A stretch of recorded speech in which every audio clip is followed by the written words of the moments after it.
அதிகாலையில் உனை தேடுவேன் முழு மனதாலே. தேவாசீர்வாதம் பெற நாடுவேன் ஜெபத்தவத்தாலே. இரு காரும் காத்த தந்தை நீயே, இனிமேலும் காத்தருள் செய்வாயே.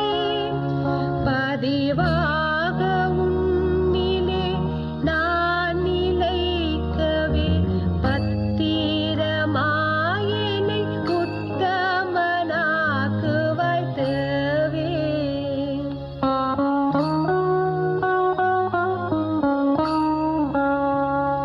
போனராம் முழுவதும் பாதுகாத்தருளின போதா. எப்போது மங்களுடன் இருப்பதாய் உரைத்தன நாதா. இனப்பாவிக்கேது துணை கோவிலுண்டு போற்பதா. எனக்கான ஈசனே வானராஜனே, இந்த நாளிலும் ஒரு பங்கமில்லாமல் காப்பாய் நீதா. அதிகாலையில் உனை தேடுவேன் முழு மனதாலே. தேவாசீர்வாதம் பெற நாடுவேன் ஜெபத்தவத்தாலே.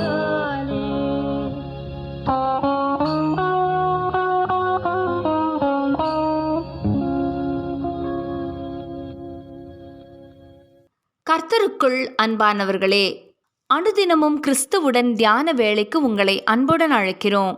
இன்றைய தியானத்திற்கான வேத வாசிப்பு 2 நாளாகமம் 16ஆம் அதிகாரம் வசனங்கள் 1 முதல் 14 வரை. தியானத்தின் தலைப்பு: பிதாவையே சார்ந்திருந்தார்.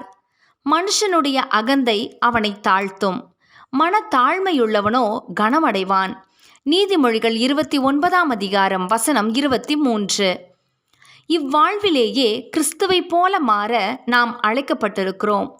இதை மனதில் நிறுத்தி இந்த புது வருட ஓட்டத்தை ஆரம்பித்த நாம் சோர்ந்து போகாமல் முன் செல்ல தேவ ஆவியானவர் நம்மை நடத்துவாராக. கிறிஸ்துவின் சிந்தையே நமது சிந்தையாக இருக்க வேண்டும். இது வெறும் அறிவினால் அல்ல, ஆவியானவராலே தான் முடியும். எனினும் நமது பங்கு ஒன்று உண்டு. கிறிஸ்துவில் காணப்பட்ட ஒவ்வொரு குணநலன்களையும் நாம் சுதந்தரிக்க வேண்டுமாயின் அவற்றை நாம் பயிற்சி செய்ய வேண்டும். சாதாரண வாழ்வில் இது சாத்தியமாவது கடினம். ஆகவே சூழ்நிலைகள் அமையும் போது நாம் பயன்படுத்தி கொள்ள தவறக்கூடாது. யூதாவின் ராஜாவாகிய ஆசா கர்த்தரையே சார்ந்து வாழ்ந்த ஒருவன். கர்த்தரின் நிமித்தம் தன் தாயையே எதிர்த்தான். இவன் காலத்தில் கர்த்தர் யுத்தமின்றி இளைப்பாறுதலை கட்டளையிட்டார். இப்படிப்பட்டவனுக்கு எல்லா நிலையிலும் தேவனை மாத்திரமே சார்ந்திருந்து பயிற்சி செய்ய ஒரு நல்ல தருணம் கிடைத்தது. இஸ்ரவேலின் ராஜா யூதாவுக்கு எதிராக வந்தபோது கர்த்தரிடத்தில் விசாரிக்க வேண்டிய ஆசா தன் இஷ்டப்படி சீரிய ராஜாவுக்கு ஆள் அனுப்பினான். இதுவரை அவன் அடைந்த வெற்றியும் இளைப்பாறுதலும் அவனை பெருமை கொள்ள வைத்தது. தேவனை தேடாமல் அவன் சீரியாவை நாடினான். தேவனை சார்ந்து கொள்ளாதது என்ன என்று கேட்ட அனானியையும் ஆசா தண்டித்தான். மேலும் சரீரத்தில் வியாதி கண்ட போதும் ஆசா கர்த்தரை அல்ல, பரிகாரிகளையே தேடினான். அதனால் ஆசாவின் முடிவு பரிதாபமாயிருந்தது. இந்த ஆசாவுக்கு நாமும் சளைத்தவர்கள் அல்ல. கஷ்டங்கள் நெருக்குகையில் வெற்றி கிடைக்கும் வரை, நினைத்தபடி காரியங்கள் ஆகும் வரை கர்த்தரையே சார்ந்திருப்போம். அதன் பின்னர் நம்மை அறியாமலே நமக்குள்ளே பெருமை தலை தூக்கும். அது கர்த்தரை மறந்து சொந்த வழிகளிலே நம்மை நடத்தி விடுகிறது. இதன் முடிவு அழிவுதான். ஆனால் ஆண்டவர் உலகில் வாழ்ந்திருந்த போது எல்லா நிலையிலும் பிதாவையே சார்ந்திருந்தார். எல்லா வல்லமையும் கொண்ட அவர் 5 அப்பத்தையும் 2 மீனையும் கையில் வாங்கியவுடன் வானத்தை அண்ணாந்து பார்த்து ஆசீர்வதித்த பின்னரே அதை பிட்டார்.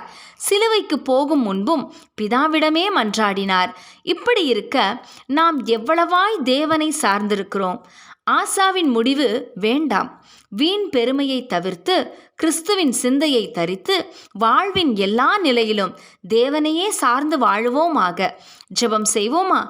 ஆண்டவரே, வீண் பெருமையை தவிர்த்து கிறிஸ்துவின் சிந்தையை தரித்து உம்மை மட்டும் சார்ந்து வாழும் கிருபைகளை எங்களுக்கு தாரும். ஆமென்.